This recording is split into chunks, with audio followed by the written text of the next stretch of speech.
오늘 말씀의 제목은 겸손할 수밖에 없는 이유입니다. 겸손할 수밖에 없는 이유. 자, 제가 말씀을 읽습니다. 8절 전반부까지만 읽습니다. 나는 이 복음을 섬기는 일꾼이 되었습니다. 내가 이렇게 된 것은 하나님께서 그분의 능력이 작용하는 대로 나에게 주신 그분의 은혜의 선물을 따른 것입니다. 하나님께서 모든 성도 가운데서 지극히 작은 자보다 더 작은 나에게 이 은혜를 주셔서. 아멘. 자, 여러분 이 8절 말씀은요. 8절 하나님께서 모든 성도 가운데서 지극히 작은 자보다 더 작은 나에게 이 은혜를 주셔서. 이건요. 여기 감탄사처럼 터져 나온 말이에요. 바울이 이 편지를 쓰다가 하려고 했던 말이 아니고 정말 하나님께서 이 복음을 섬기는 일꾼이 되게끔 왕의 종으로서 자신을 택해 주시고 능력으로 함께 해주시고 또 은혜의 선물을 허락해 주셨다는 이 사실을 딱 7절에서 이렇게 써나가다가 바울이 너무 감동이 된 거예요. 그래서 모든 성도 가운데서 지극히 작은 자보다 더 작은 나에게 이 은혜를 주셨다니, 이러면서 딱 삽입구로 중간에 괄호로 이렇게 딱 쓴 겁니다. 그래서 그 뒤에 내용을 보세요. 얼마나 어마어마합니까? 8절 후반부에 보면 그리스도의 헤아릴 수 없는 부요함을 이방 사람들에게 전하게 하시고 만물을 창조하신 하나님 안에 영원 전부터 감추어져 있는 비밀의 계획이 무엇인지를 모두에게 밝히게 하셨습니다. 누구를 통해서요?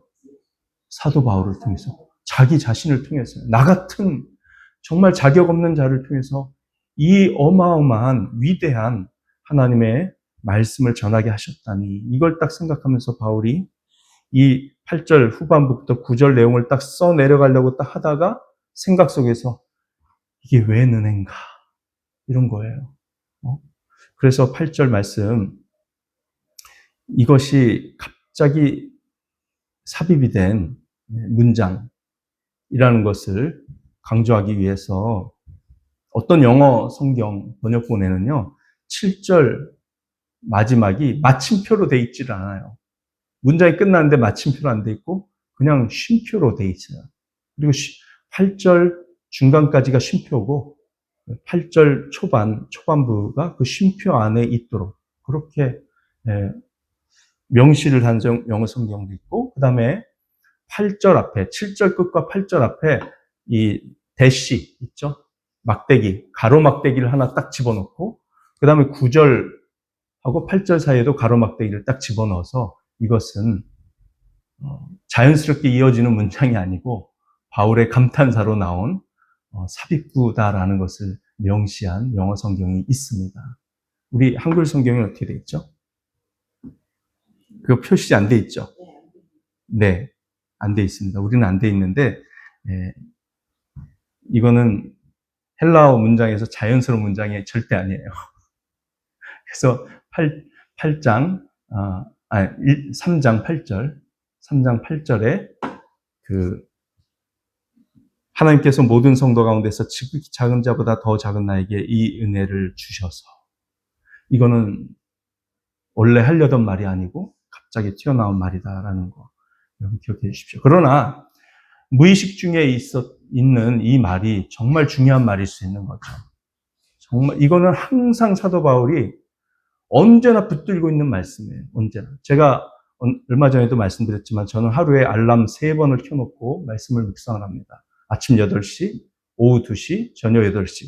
그 시간 되면 딱 알람이 울려요, 휴대폰에서. 그러면 무슨 일을 하고 있든지 간에 심지어 설교 준비를 하거나 기도를 하다가도 멈춰요. 누구랑 대화하다가도 잠시만요 하고 밥 먹다가도 내려놓습니다. 그리고 그냥 로마서 5장 8절 말씀 묵상하는 거예요. 우리가 아직 죄인 되었을 때에 그리스도께서 우리를 위하여 죽으심으로 하나님께서 우리에게 대한 자기의 사랑을 확증하셨는데, 그렇지, 나는 원래 죄인이지. 내가 죄인일 때 주님이 나를 위해서 죽으셨는데, 그거 생각하면 나는 정말 하나님의 놀라운 사랑에 감사해야 하고 겸손하게 신앙생활하면 내 직분을 감당해야 된다. 이거 다시 한번 각오하고 2번이고 3번이고 은혜 될 때까지 묵상하고 그리고 나서 그 다음 일을 또 계속 진행해요. 항상 제 무의식적인 생각 기저 속에 이게 깔려 있는 거예요. 하루에 3번씩 이렇게 하니까. 네. 근데 사도 바울은 얼마나 더 하겠습니까? 네? 그 위대한 사도가 정말 겸손하게. 그래서 이게 이렇게 딱 튀어나오는 거죠. 그런데 여기 보면 사도 바울이 자신을 비교해요. 비교하는데 여기서는 다른 사도들과 비교를 하지 않습니다. 모든 사도들보다 더 작은 나에게라고 하지 않았어요. 뭐라고 그랬습니까? 모든 성도 가운데서 지극히 작은 자보다 더 작은 나에게. 자신은 일반 성도들보다도 못하다는 거예요. 네? 그런데 하나님께서 이렇게 커다란 사명을 맡겨주셨다는 것에 감격이 터져 나오는 것이죠. 자, 바울은 자신이 이 은혜를 받은 모든 신자들 중, 이 은혜가 뭡니까? 구원의 은혜죠. 구원의 은혜를 받았고, 그 다음에 교회의 지체로 부르심을 받았다면, 모든 성도들은 다 그리스도의 몸에 한 펑션, 기능을 하나하나씩을 맡은 지체들이죠. 그 직분입니다. 예. 뭘 맡았든지 간에, 권사, 장로, 집사, 이런 타이틀이 아니라 할지라도, 전도사가 아니어도 성도들은 한 사람 한 사람이 하나님께서 맡겨주신 직분이 있는 거예요. 기능이 있는 거예요. 그걸 정말 영광스럽게 생각하느냐, 아니냐는 그 사람의 신앙이 어떠한가에 달려 있어요.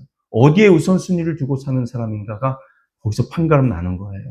그래서 우선순위에서 뒤로 밀리면 그 사람은 그 직분을 귀하게 여기지 않는다는 거죠. 정말 주님께서 나에게 이런 기능을 주셨다는 게 얼마나 영광스러운지를 아직 모르는 사람인 거예요. 그런데 이 은혜를 받은 모든 성도들 중에서 가장 작은 자. 네. 영적으로, 보거나, 인격적으로 보거나, 다듬어지지 않은 성도들이 있죠. 네. 가장 작은 자가 있습니다. 근데 그보다도 자신은 못하다는 거예요, 사도 바울이.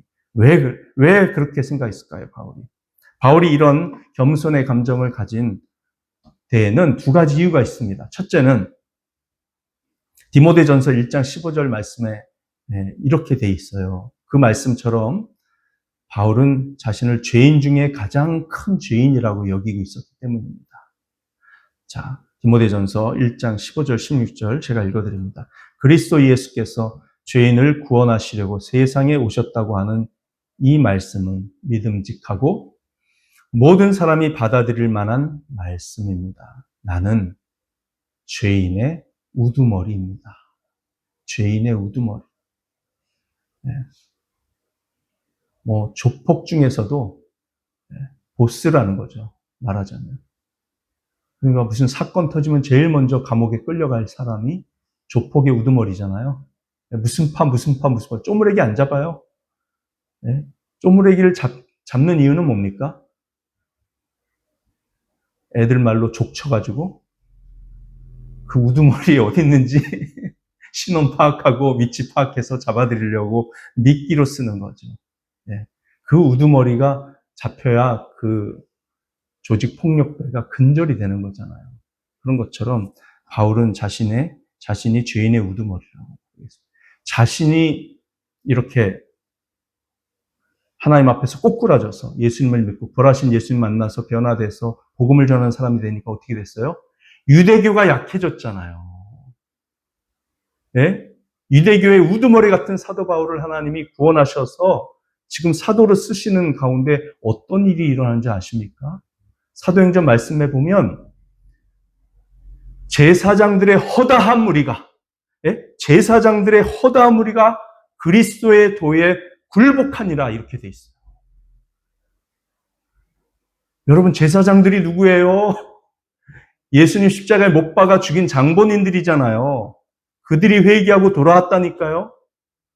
초대교회 그 엄청난 말씀의 열정과 복음에 대한 헌신 때문에, 기도의 권능 때문에 그들이 돌아왔다는 거죠.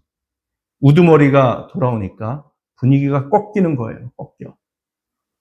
그래서 16절, 그러나 하나님께서는 나에게 자비를 베푸셨습니다. 그 뜻은 그리스도 예수께서 끝없이 참아주심의 한 사례를 먼저 나에게서 드러내 보이심으로써 앞으로 예수를 믿고 영생을 얻으려고 하는 사람들의 본보기로 삼으시려는 것입니다. 네, 사도 바울 같은 죄인 중에 우두머리 같은 사람을 하나님이 구원하셨다면 누구를 구원하지 못하겠는가?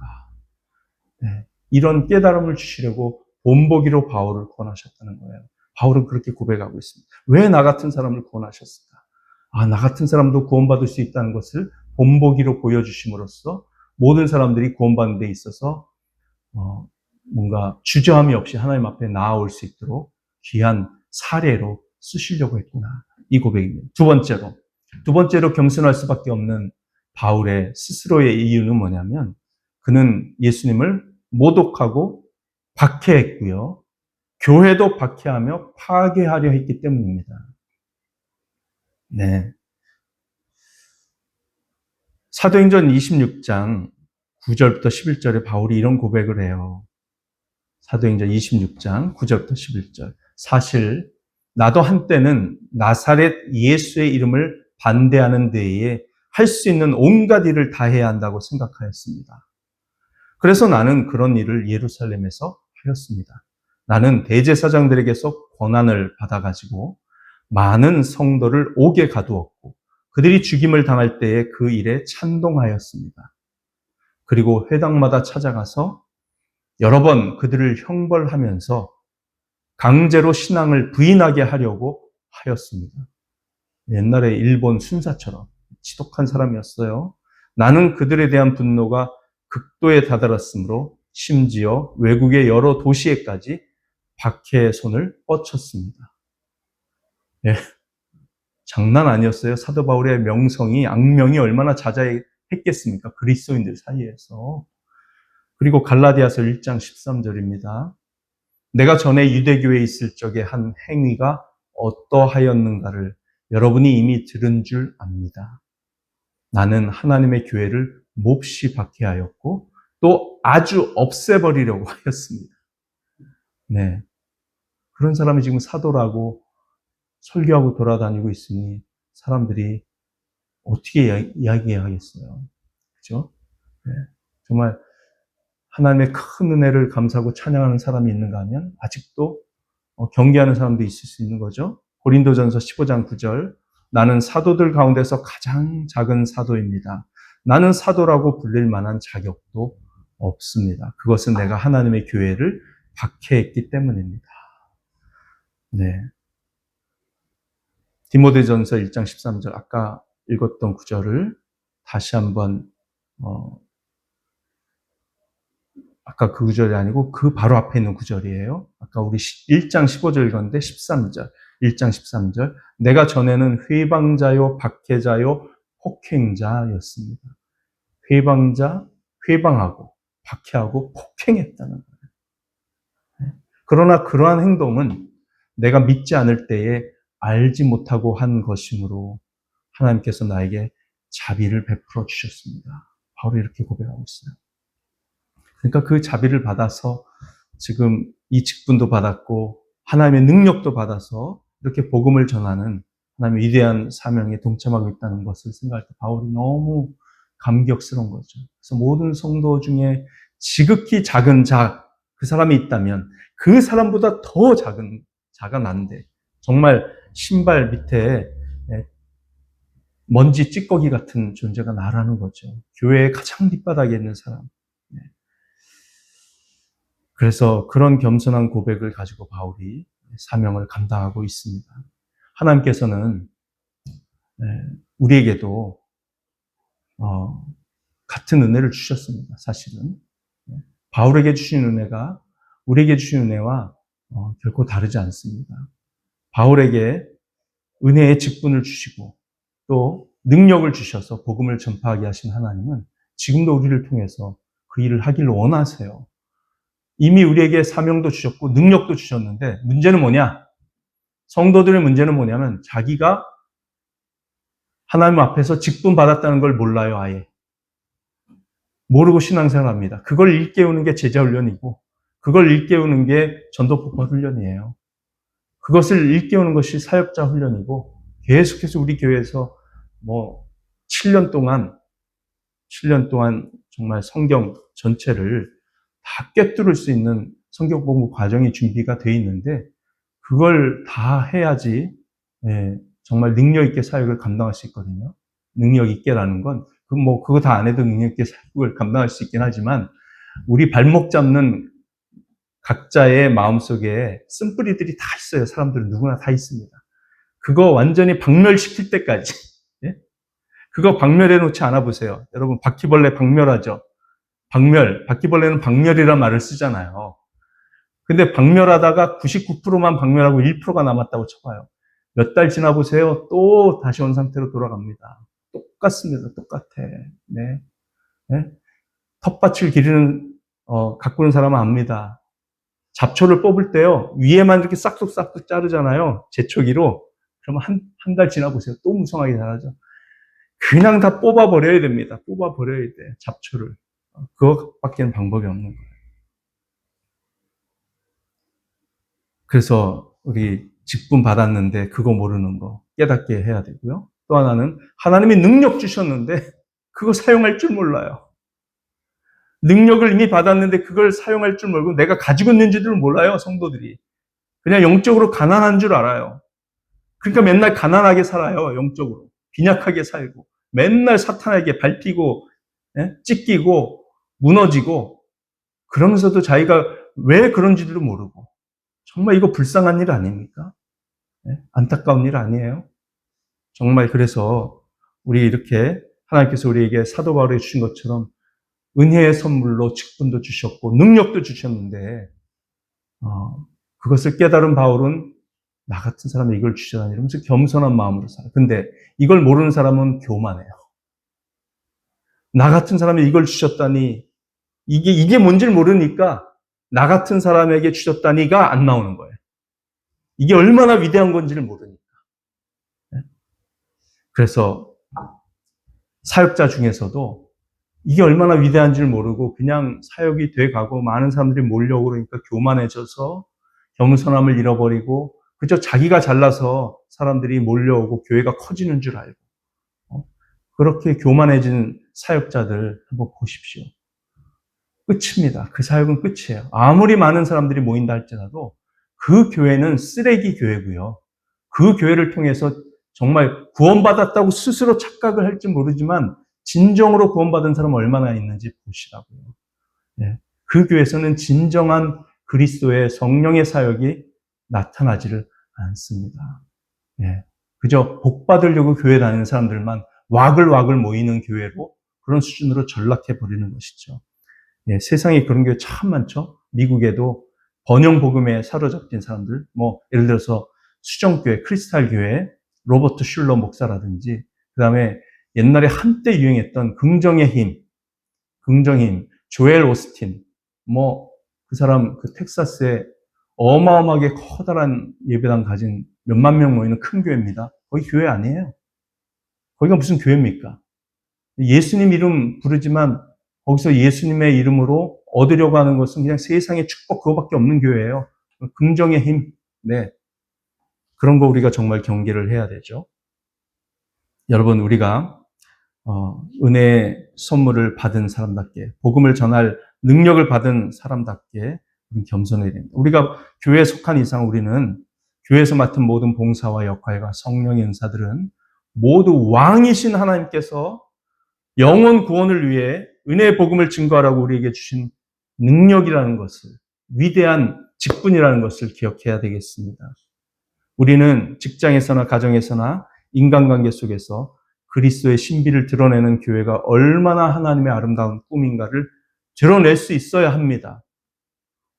그래서 정말 사도 바울처럼 우리 겸손하기를 원합니다. 겸손하게 충성스럽게 직분 감당하는 사람 통해서 하나님은 위대한 일을 해나갔어요.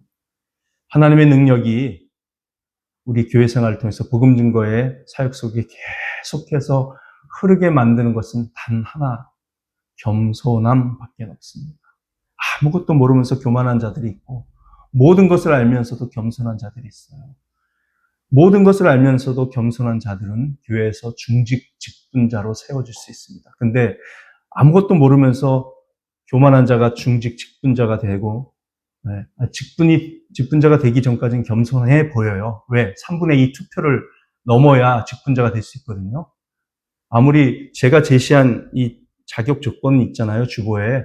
근데 그렇게 자격이 돼도 교인 투표 3분의 2를 했는데 똑 떨어졌어요. 이유가 있습니다. 그 사람이 떨어지는 데는.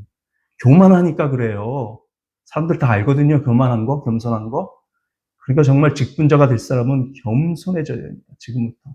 정말 하나님 앞에 얼마나 통해 자복하고 겸손해져야 되는지 몰라요. 네. 그렇게 해야 성도들을 통해서 하나님이 직분자를 뽑으시는 거예요. 3분의 2 이상. 네. 그거 쉬운 거 아닙니다. 근데 3분의 2 이상 나왔어도 나를 찍지 않은 사람이 3분의 1 가까이 있었다. 이거 생각하는 순간부터 그 사람의 직분 감당은 어려워집니다. 그러니까 사실은 100% 가까이 나와야 돼요. 투표에서. 네.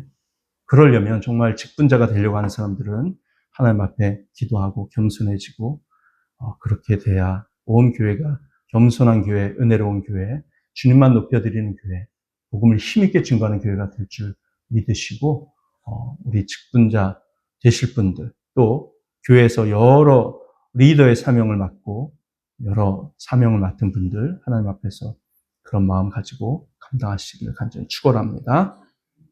기도하시겠습니다. 할렐루야. 오늘도 하나님께서 은혜 주셔서 저희들을 사랑해 주시고 불러주시니 감사합니다.